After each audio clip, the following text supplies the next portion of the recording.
بسم اللہ الرحمن الرحیم۔ السلام علیکم۔ اس آڈیو میں ہم کتاب الشفا کو آگے کنٹینیو کریں گے۔ اس سے پہلے اگر آپ نے سبسکرائب نہیں کیا تو سبسکرائب کر لیں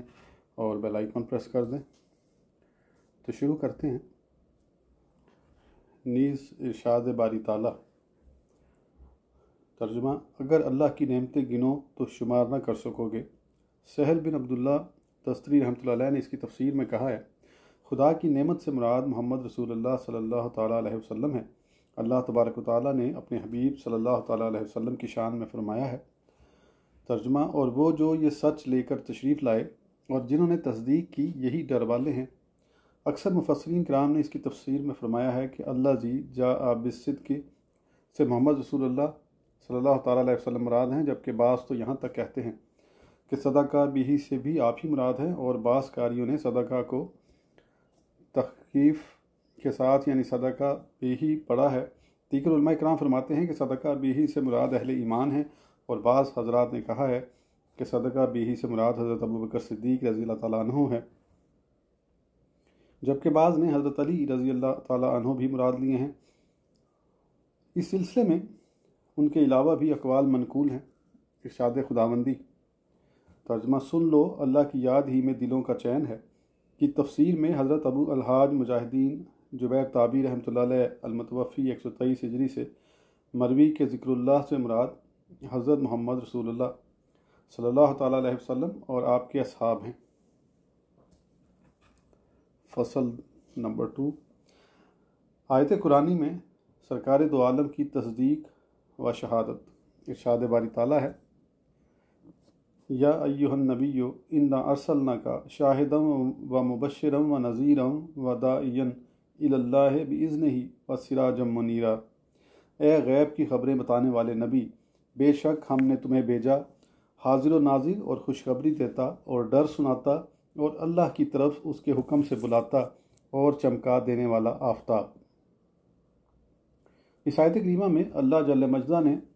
اپنے حبیب کے عظیم الشان منصب اور اوصاف جمیلہ کی تعریف میں بہت سی باتوں کو جمع کر دیا ہے۔ اللہ تعالیٰ نے امت کے لیے آپ کو شاہد یعنی گواہ بنایا ہے کہ خالق و مالک کے جو احکامات مخلوق خدا تک پہنچانا آپ کی ذمہ داری تھی وہ آپ نے پہنچا دیے ہیں۔ اپنی ذمہ داری کی ادائیگی پر خود آپ کا خدا کی جانب سے گواہ ہونا، یہ بات نبی کریم صلی اللہ تعالیٰ علیہ وسلم کے خصائص سے ہے۔ نیز جو آپ کی اطاعت کریں ان کے لیے خوشخبری دینے والا، اور جو آپ کی نافرمانی کریں انہیں عذاب الہی سے ڈرانے والا بنایا ہے، اور آپ توحید و عبادت کی جانب بلانے والے ہیں، اور آپ کو ایسا چمکدار سورج بنایا ہے جس کے ذریعے راہ ہدایت کا پتہ چلتا ہے۔ ہم سے حدیث بیان کی ابو محمد عطاب نے، ان سے ابو القاسم حاتم بن محمد نے، ان سے ابو الحسن قاسبی نے، ان سے ابو زید مروزی یا مردزی نے، ان سے ابو عبداللہ محمد بن یوسف نے، ان سے بخاری نے، ان سے محمد بن سنان نے، ان سے فلیح نے، ان سے حلال نے عطا بن یسار کے ذریعے۔ وہ فرماتے ہیں کہ میں نے عبداللہ بن عمرو بن العاص رحمۃ اللہ علیہ سے ملا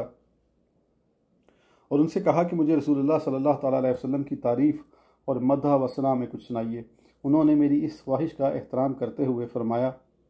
خدا کی قسم توریت میں بھی آپ کی ان بعض صفات کا ذکر ہے جو قرآن کریم میں مذکور ہیں۔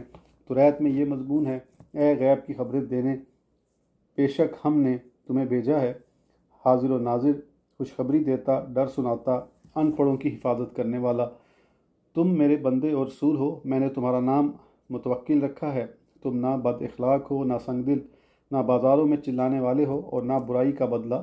برائی سے دیتے ہو بلکہ معاف کر دیتے ہو۔ اللہ تعالیٰ اس وقت تک ان کی روح قبض نہیں کرے گا جب تک ان کے ذریعے بگڑی ہوئی ملت کو درست نہ کر لے، اور جب تک وہ یہ نہ کہنے لگیں کہ لا الہ الا اللہ، اور ان کے ذریعے اندھی آنکھوں، بہرے کانوں اور غافل دلوں کو کھول دے گا۔ حضرت عبداللہ بن سلام اور حضرت کعب اخبار رضی اللہ تعالیٰ عنہما سے بھی اس کے مثل منقول ہے، اور بعض دیگر ترک میں بھی ابن اسحاق کی روایت میں یہ الفاظ ہیں، میرا محبوب بازاروں میں چلانے والا نہیں۔ یہ ترجمہ ہے، میرا محبوب بازاروں میں چلانے والا نہیں، اور نہ وہ فحاشی کو زینت دینے والا ہے، نہ کوئی بیہودہ بات کہنے والا۔ میں ہر جمیل قول و فعل سے اسے آراستہ کروں گا اور اسے خلق کریم عطا فرماؤں گا۔ میں سکینہ کو اس کا لباس بھلائی کو اس کا شعار، تقوی کو اس کا ضمیر، حکمت کو اس کا پیکر، صدق و وفا کو اس کی طبیعت، عفو و احسان کو اس کا خلق، عدل کو اس کی سیرت اور حق کو اس کی شریعت بناؤں گا۔ ہدایت اس کے آگے ہے، اسلام اس کی ملت ہے اور اس کا اسم گرامی احمد ہے۔ میں گمراہی کے بعد اس کے ذریعے مخلوق کو ہدایت دوں گا، جہالت کے بعد اس کے ذریعے علم پھیلاؤں گا، پستی کے بعد اس کے ذریعے بلند کروں گا، گمنامی کے بعد اس کے ذریعے مشہور کروں گا، قلت کے بعد اس کے ذریعے کثرت کروں گا، محتاجی کے بعد اس کے ذریعے فارغ البالی عطا فرماؤں گا، منتشر ہونے کے بعد لوگوں کو اس کے ذریعے اکٹھا کروں گا، بکھرے ہوئے دلوں، منتشر خواہشوں اور فرقوں میں بٹی ہوئی امتوں کو اس کے ذریعے اکٹھا کروں گا اور اس کی امت کو مخلوق خدا کی بھلائی کے لیے سب امتوں سے بہتر بناؤں گا۔ ایک دوسری روایت میں ہے کہ نبی کریم صلی اللہ تعالیٰ علیہ وسلم نے خبر دی کہ توریت میں آپ کی توصیف میں یہ بھی ہے، ترجمہ: میرا خاص و خاص بندہ احمد مختار ہے، اس کی جائے پیدائش مکہ معظمہ، ہجرت کی جگہ مدینہ منورہ یا طیبہ ہے، اس کی امت ہر حالت اللہ تعالیٰ کی بہت حمد کرنے والی ہوگی۔ ارشاد باری تعالیٰ ہے، ترجمہ: وہ جو غلامی کریں گے اس رسول بے پڑھے غیب کی خبریں دینے والے کی، جسے لکھا ہوا پائیں گے اپنے پاس تورات اور انجیل میں، وہ انہیں بھلائی کا حکم دے گا اور برائی سے منع فرمائے گا اور ستھری چیزیں ان کے لیے حلال فرما دے گا اور گندی چیزیں انہیں حرام کرے گا، اور ان پر سے وہ بوجھ اور گلے کے پھندے جو ان پر تھے اتارے گا، تو وہ جو ان پر ایمان لائیں اور اس کی تعظیم کریں اور اسے مدد دیں اور اس نور کی پیروی کریں جو اس کے ساتھ اترا، وہی بامراد ہوئے۔ تم فرماؤ اے لوگو، میں تم سب کی طرف اس اللہ کا رسول ہوں کہ آسمانوں اور زمین کی بادشاہی اسی کو ہے، اس کے سوا کوئی معبود نہیں، جلائے اور مارے تو ایمان لاؤ اللہ اور اس کے رسول بے پڑھے غیب بتانے والے پر کہ اللہ اور اس کی باتوں پر ایمان لاتے ہیں، اور ان غلامی کرو تاکہ تم راہ پاؤ۔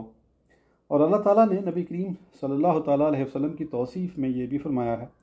ترجمہ: تو کیسی کچھ اللہ کی مہربانی ہے کہ اے محبوب تم ان کے لیے نرم دل ہوئے، اور اگر تم مزاج سخت دل ہوتے تو وہ ضرور تمہارے گرد سے پریشان ہو جاتے، تو تم انہیں معاف فرماؤ اور ان کی شفاعت کرو اور کاموں میں ان سے مشورہ کرو، اور جو کسی بات کا ارادہ پکا کر لو تو اللہ پر بھروسہ کرو، بے شک توکل والے اللہ کو پیارے ہیں۔ امام ابو اللیث سمرقندی رحمۃ اللہ علیہ فرماتے ہیں کہ ان آیات میں اللہ تعالیٰ نے اپنی مخلوق کو یہ احسان یاد دلایا ہے کہ اس نے اپنے حبیب یعنی سیدنا محمد رسول اللہ صلی اللہ تعالیٰ علیہ وسلم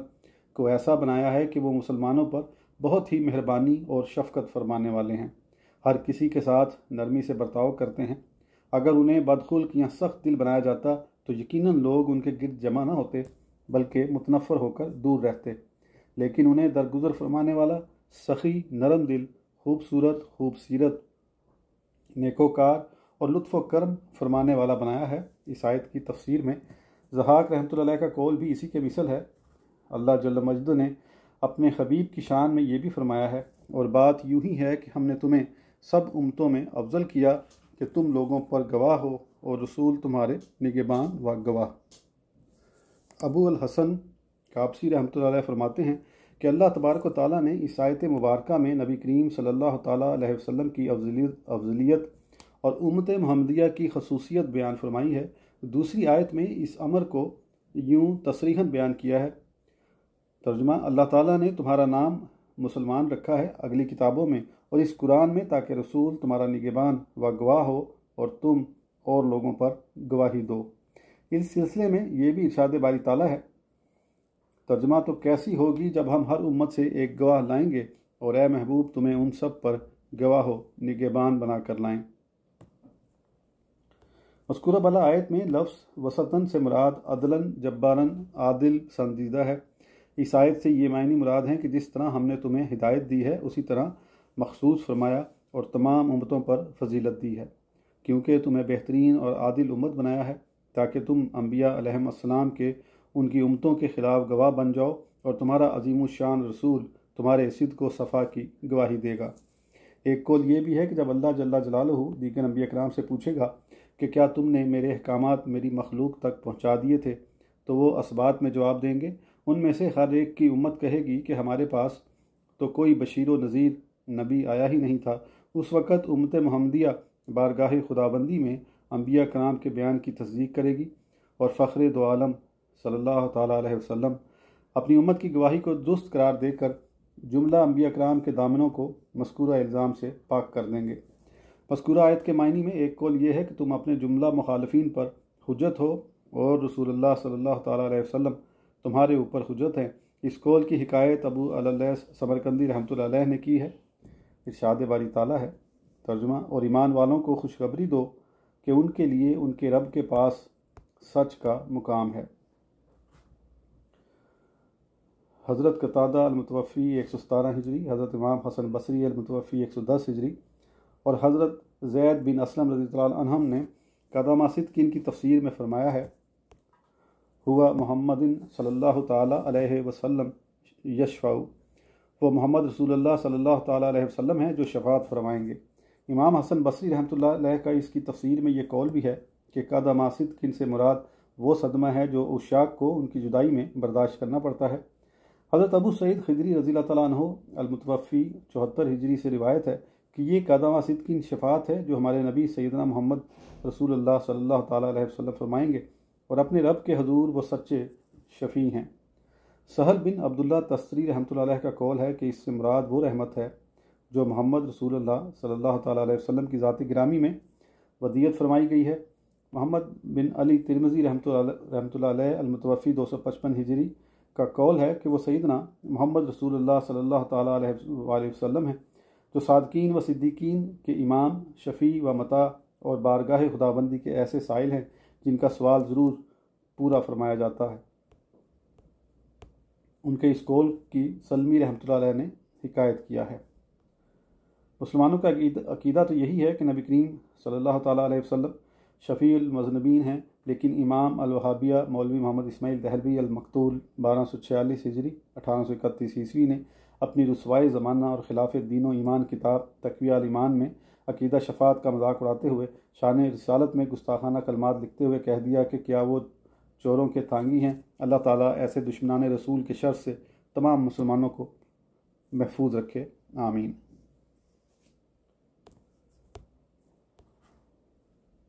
فصل 3، قرآن پاک میں حضور اکرم کو خطابات۔ خاص لطف و کرم کی مظہر آیات میں سے ایک آیہ کریمہ یہ ہے، آف اللہ عنک لم اذنت لہم حتی یتبین لک الذین صدقوا وتعلم الکاذبین۔ اللہ تمہیں معاف کرے، تم نے انہیں کیوں اذن دے دیا جب تک نہ کھلے تھے تم پر سچے اور ظاہر نہ ہوئے تھے جھوٹے۔ ابو محمد مکی رحمۃ اللہ علیہ فرماتے ہیں کہ اس بیان کا افتتاح ایسا ہے جس طرح ابتدائی کلام میں سلاطین اپنے امیروں وزیروں سے کہتے ہیں کہ اصلحک اللہ و اعزک اللہ، یعنی اللہ تعالیٰ تیری اصلاح کرے اور اللہ تعالیٰ تجھے عزت و آبرو سے رکھے۔ گویا کلام سے پہلے ایسے کلمات کہنا جو دعا کے قبیل سے ہوں، ایسے الفاظ سے مخاطب کرنے والے کی شفقت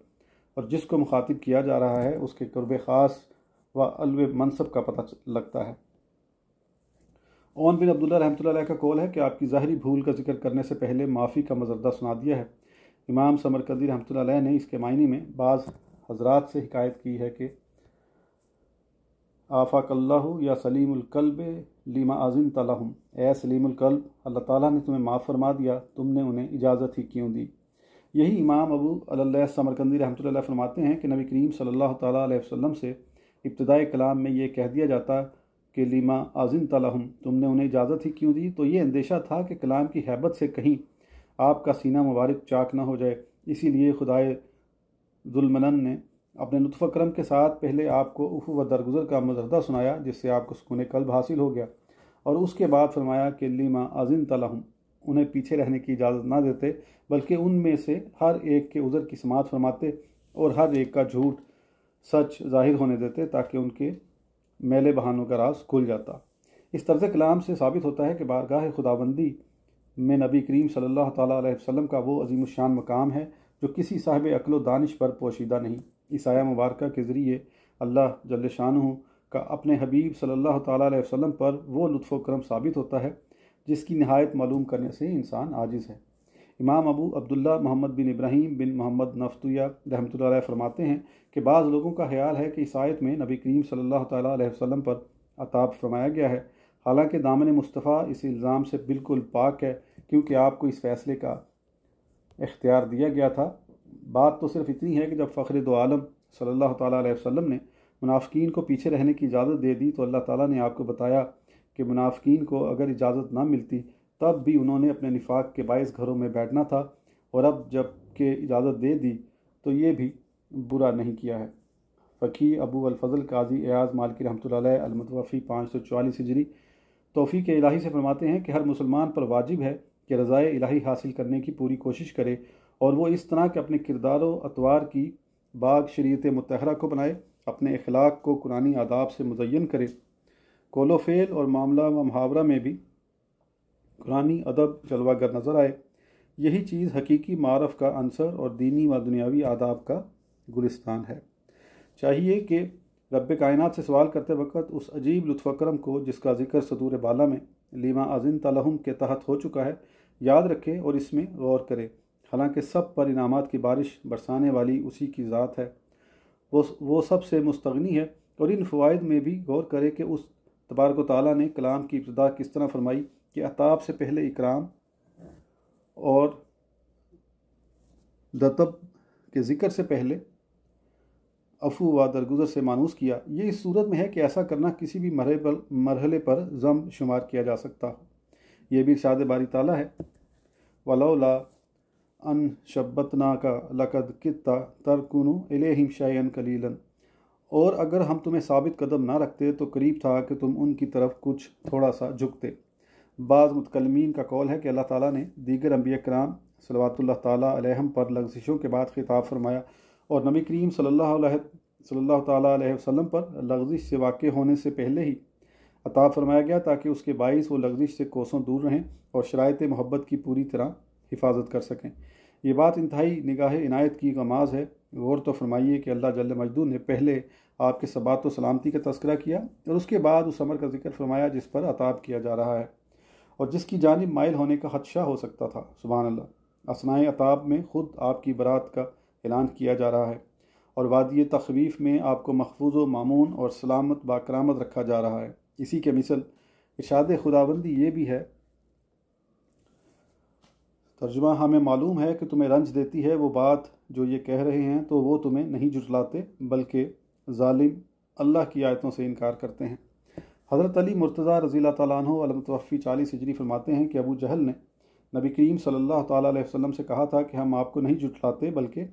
اس چیز کے منکر ہیں جو آپ ہمارے پاس لے کر یعنی قرآن کریم آئے ہیں۔ اس وقت اللہ تعالیٰ نے یہ آیہ کریمہ لا یکذبونک نازل فرمائی تھی۔ یہ بھی روایت ہے کہ جب قوم نے نبی کریم صلی اللہ تعالیٰ علیہ وسلم کی تکذیب کی تو ان کے اس طرز عمل سے آپ کو بڑا دکھ ہوا۔ اس وقت آپ کی بارگاہ میں حضرت جبرائیل علیہ السلام حاضر ہو کر عرض گزار ہوئے، یا رسول اللہ آپ کو کس بات سے دکھ پہنچا ہے؟ فرمایا میری قوم نے مجھے جھٹلایا ہے۔ یہ عرض گزار ہوئے، یا رسول اللہ کیا واقعی وہ جانتے ہیں کہ آپ سچے رسول ہیں؟ اس موقع پر اللہ تعالیٰ نے یہ آیہ کریمہ نازل فرمائی تھی۔ قاضی ایاز مالکی رحمۃ اللہ علیہ فرماتے ہیں کہ اس آیت میں اللہ تعالیٰ نے اپنے حبیب صلی اللہ تعالیٰ علیہ وسلم کی تسلی و تشفی کے لیے بڑا لطیف طریقہ اختیار فرمایا ہے اور بڑے لطف و کرم سے مخاطب کیا ہے، کیونکہ آپ کا صادق ہونا تو کفار کے نزدیک بھی مسلمہ ہے، لہٰذا وہ اس امر کو جھٹلا نہیں سکتے جب کہ آپ کے صدق کا وہ اپنی زبانوں سے اقرار کرتے اور دل سے اعتقاد رکھتے ہیں، حتیٰ کہ اعلان نبوت سے پہلے آپ کو وہ امین تسلیم کرتے اور اس صفت سے موصوف ٹھہراتے رہے ہیں۔ اس تقریر سے اللہ تعالیٰ نے آپ کے دلی صدمے کو رفع فرما دیا جو کفار کے کذب و افطرا کے باعث پیدا ہو گیا تھا۔ پھر اللہ تعالیٰ نے ان دیدہ دانستہ انکار کرنے والوں کو ظالم قرار دیتے ہوئے فرمایا وَلَكِنْ ظَالِمِينَ بِآيَاتِ اللَّهِ يَجْحَدُونَ، اور ادھر آپ کو الزامات سے بری کیا تو ادھر آیات الہیہ کا انکار کرنے والوں کی گردنوں میں انات کا توق ڈال دیا، کیونکہ حقیقت میں ایسا کرنا بہت بڑا ظلم ہے کہ ایک چیز کا علم رکھتا ہو اور جان بوجھ کر اس کا انکار کر دے، جیسا کہ اللہ تعالیٰ نے فرمایا ہے۔ ترجمہ، اور ان کے منکر ہوئے اور ان کے دلوں میں ان کا یقین تھا ظلم اور تکبر سے۔ پھر اس موقع پر گزشتہ انبیاء کرام کا ذکر کر کے اپنے حبیب صلی اللہ تعالیٰ علیہ وسلم کو تسلی و تشفی دی ہے اور نصرت کا وعدہ فرمایا ہے، جیسا کہ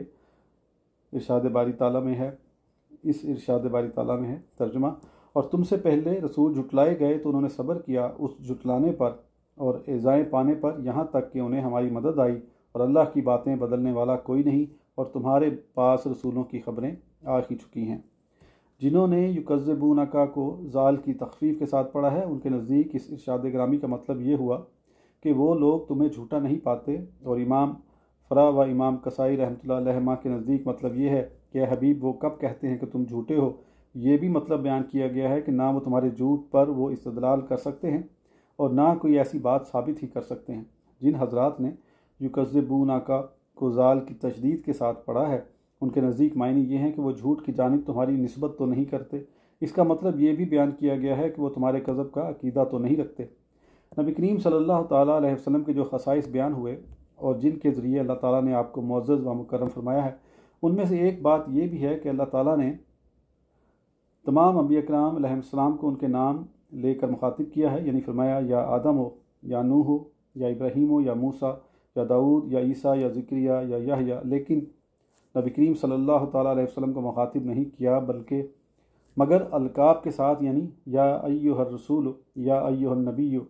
یا ایھا المزمل، یا ایھا المدثر وغیرہ۔ اس آڈیو کے لیے اتنا ہی، پھر انشاءاللہ اگلی آڈیو میں آگے کنٹینیو کریں گے۔ اس وقت تک کے لیے اجازت دیجیے، سبسکرائب کرنا نہ بھولیں۔ اللہ حافظ۔